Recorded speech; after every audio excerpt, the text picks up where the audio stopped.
बल्दिया वस्ती के महकमा सैनिटेशन ने अपनी कारकर्दगी जहां रमज़ान मुबारक में साबित की थी, वहीं ईद उल फितर और चांद रात के साथ साथ ईद उल फितर के तीनों अय्याम में इन्होंने अपनी मौजूदगी को यकीनी बनाया था। और यकीनी तौर पर चाहे मसीह मुलाजमीन हो, लेकिन हमारे मुस्लिम मुलाजमीन ने भी अपनी ईद कुर्बान की थी ताकि लोगों को यानी ज़िला बस्ती के लोगों को साफ़ सुथरा माहौल फराहम किया जा सके।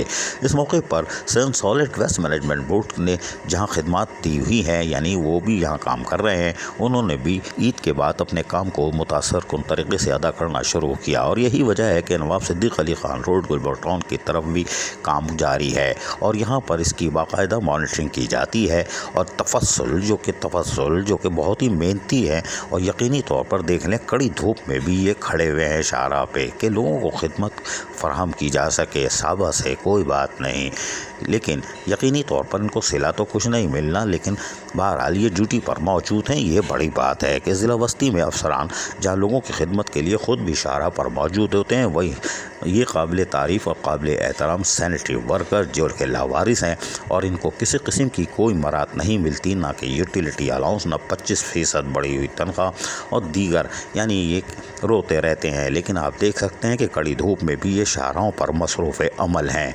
ये यकीनी तौर पर काबिल तारीफ़ हैं और काबिल एहतराम है कि सैनिटरी वर्कर जो कि अमली खिदमत अंजाम करते हैं।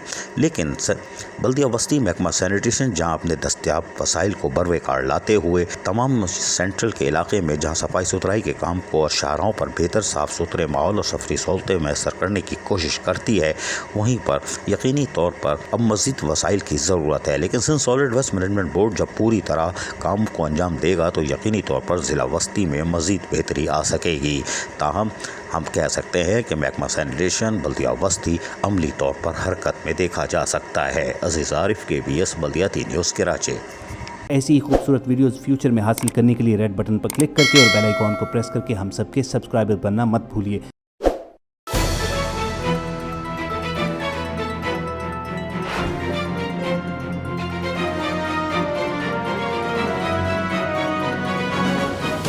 KBS बल्दियाती न्यूज़।